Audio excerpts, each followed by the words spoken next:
सभी विद्यार्थियों को नमस्कार। SLV Hindi tricky YouTube channel पर आप सभी का हार्दिक स्वागत है। आज के इस वीडियो में हम बात करेंगे कक्षा 12 राजनीति विज्ञान के मॉडल प्रश्न पत्र की। मेरे प्राध्यापक साथी श्री लक्ष्मी चंद जी द्वारा निर्मित यह मॉडल प्रश्न पत्र आपकी सेवा में प्रस्तुत है। जरूर इस मॉडल प्रश्न पत्र को देखकर इसमें सिलेक्टेड क्वेश्चनों को आप हल करके अपनी बोर्ड परीक्षा की तैयारी को एक अंतरिम रूप है वो प्रदान कर सकते हैं। तो चलिए चलते हैं प्रश्नों की ओर। और इसमें पहला प्रश्न रखा गया था कि निम्नलिखित प्रश्नों के उत्तर का सही विकल्प चुनकर पुस्तिका में लिखिए।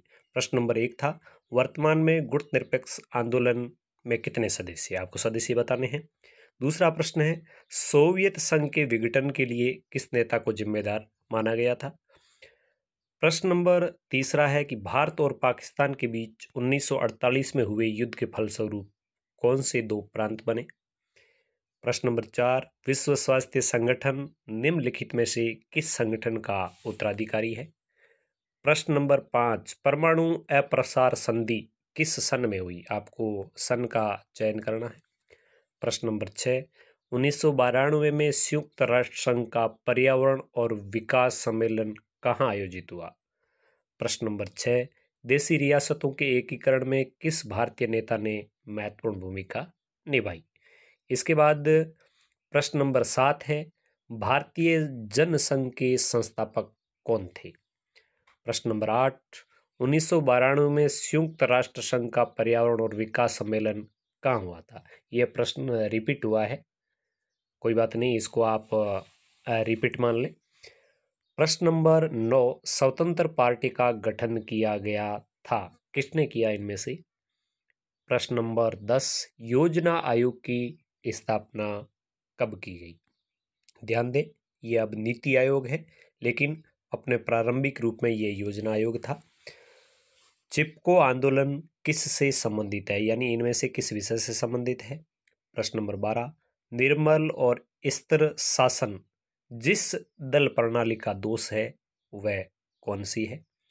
इसके बाद प्रश्न नंबर 2 है, वो रिक्त स्थानों से संबंधित है और उसमें प्रश्न है कि धुरी राष्ट्र उनकी अगुवाई जर्मनी और जापान के हाथ में है, यानी खाली जगह में आपको एक और नाम लिखना है।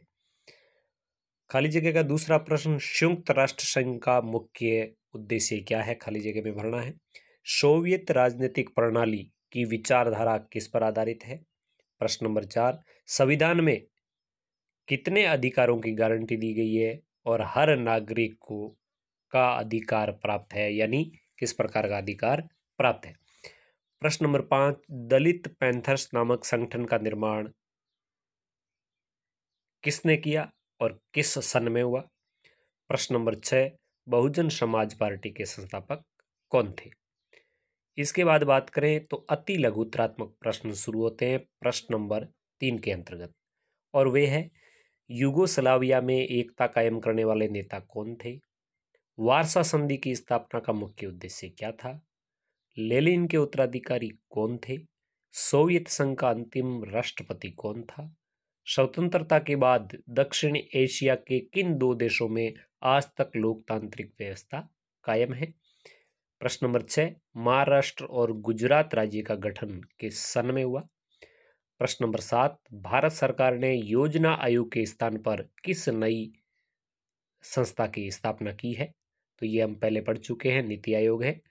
प्रश्न नंबर 8, भारत में अर्थव्यवस्था के कौन से स्वरूप को स्वीकार किया गया है? यहाँ पे सरकार शब्द है, इसको आप मिसप्रिंट भी मान सकते हैं। इसके बाद प्रश्न नंबर 9 है, महेंद्र सिंह टिकैत क्यों प्रसिद्ध है? प्रश्न नंबर 10, मछुआरों के राष्ट्रीय संगठन का क्या नाम है? प्रश्न नंबर 11, भारत में राजनीतिक दलों को मान्यता देने वाली संस्था का क्या नाम है? और प्रश्न नंबर 12, राजीव गांधी की हत्या के जिम्मेदार कौन थे? अब पेपर का खंड शुरू होता है ब, और ब खंड के अंतर्गत आपको 50 शब्दों में प्रश्नों के उत्तर देने हैं। ये लघुतरात्मक प्रश्नों की कैटेगरी है। प्रश्न नंबर 4 है, क्यूबा मिसाइल संकट क्या था? स्पष्ट कीजिए। अच्छा प्रश्न है। प्रश्न नंबर 5, गुट निरपेक्ष आंदोलन ने द्विध्रुवीयता था, गुट निरपेक्ष आंदोलन द्विध्रुवीयता था को कैसे चुनौती दी, स्पष्ट कीजिए। हाँ, मतलब गुट निरपेक्ष आंदोलन ने द्विध्रुवीयता को कैसे चुनौती दी, स्पष्ट कीजिए। प्रश्न नंबर 6, सोवियत संघ के विघटन के कोई दो परिणाम बताइए। प्रश्न नंबर 7, भारत जैसे देशों के लिए सोवियत संघ के विघटन के क्या परिणाम हुए, भारत पर क्या प्रभाव पड़ा। प्रश्न नंबर 8, बांग्लादेश में लोकतंत्र की स्थापना की चर्चा कीजिए। प्रश्न नंबर 9, सुरक्षा की परंपरागत और गैर परंपरागत धारणाओं में क्या अंतर है। प्रश्न नंबर 10, अवरोध की नीति से आप क्या समझते हैं, स्पष्ट कीजिए। प्रश्न नंबर 11, विश्व की साझी विरासत की सुरक्षा के कोई दो उपाय बताइए। प्रश्न नंबर 13, भारत में पहले 3 चुनाव में कांग्रेस के प्रभुत्व के 2 कारण बताइए। प्रश्न नंबर 13, श्यामा प्रसाद मुखर्जी के विषय में आप क्या समझते हैं। प्रश्न नंबर 14, नियोजन से क्या अभिप्राय है। प्रश्न नंबर 15, हरित क्रांति से क्या अभिप्राय है, हरित क्रांति किसे कहते हैं। और प्रश्न नंबर 16 है, वो है प्रिवी पर्स से आप क्या समझते हैं। तो एक प्रकार से ये सभी परिभाषाएं हैं। इसके बाद खंड शुरू होता है पेपर का स, और स खंड में दीर्घ उत्तरीय प्रश्न 100 शब्दों में।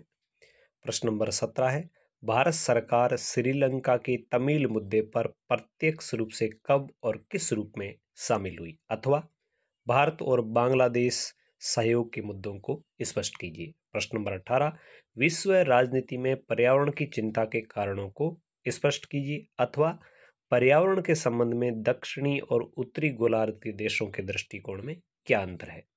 इसके बाद प्रश्न नंबर 19 है, आरक्षण व्यवस्था के पक्ष में कोई 4 तर्क दीजिए, अथवा आरक्षण नीति के विरोध में कोई 4 तर्क दीजिए। इसके बाद प्रश्न नंबर 20 है, 1989 के बाद कांग्रेस और भारतीय जनता पार्टी के निर्वाचित प्रदर्शन का क्या रुझान रहा, अथवा यह कहना कहाँ तक उचित है कि भारत में कुछ सहमति बनाने में गठबंधन सरकार ने सहायता की है।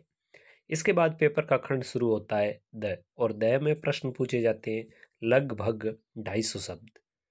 इसमें प्रश्न नंबर 21वां है, भाषा के आधार पर राज्यों के पुनर्गठन की समस्या का वर्णन कीजिए, अथवा स्वतंत्रता प्राप्ति के समय भारत की प्रमुख चुनौतियां कौन कौन सी थी, व्याख्या करें।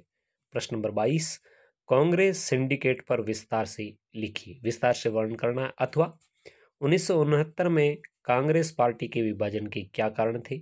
इंदिरा गांधी की सरकार ने अपनी छवि समाजवादी बनाने के लिए क्या क्या कदम उठाए। इसके बाद प्रश्न नंबर 23, सुरक्षा परिषद के क्या कार्य है, कार्यों का उल्लेख करना है आपको। और अथवा का जो प्रश्न है वो इस प्रकार है कि भारत के नागरिक के रूप में सुरक्षा परिषद में भारत की स्थायी सदस्यता के पक्ष का समर्थन आप कैसे करेंगे, लिखिए। तो फिर विद्यार्थियों, मैं उम्मीद करता हूँ, यद्यपि राजनीति अपना विषय नहीं है, फिर भी मैं उम्मीद करता हूँ कि बोर्ड की परीक्षा में ये पेपर 100% आपकी हेल्प करेगा, आपका मार्गदर्शन करेगा। और इस प्रश्न पत्र को यदि आप हल कर लेते हैं तो मैं मानता हूँ कि राजनीति विज्ञान की आपकी परीक्षा की तैयारी है वो अच्छी है। तो इस वीडियो को देखने के बाद आप ज़रूर कमेंट बॉक्स में लिखें कि प्राध्यापक साथी के द्वारा बनाया हुआ ये प्रश्न पत्र कैसा है, आपको कैसा लगा, आपकी तैयारी कैसी है, और यह प्रश्न पत्र अपने साथियों तक भी आप पहुंचाएं। और यदि इस प्रश्न पत्र की आपको पीडीएफ चाहिए तो इसकी पीडीएफ का लिंक मैं डिस्क्रिप्शन में उपलब्ध करवा दूंगा, वहां से आप डाउनलोड भी कर सकते हैं। मिलेंगे किसी और विषय के साथ, तब तक आइए दीजिए, नमस्कार, जय हिंद।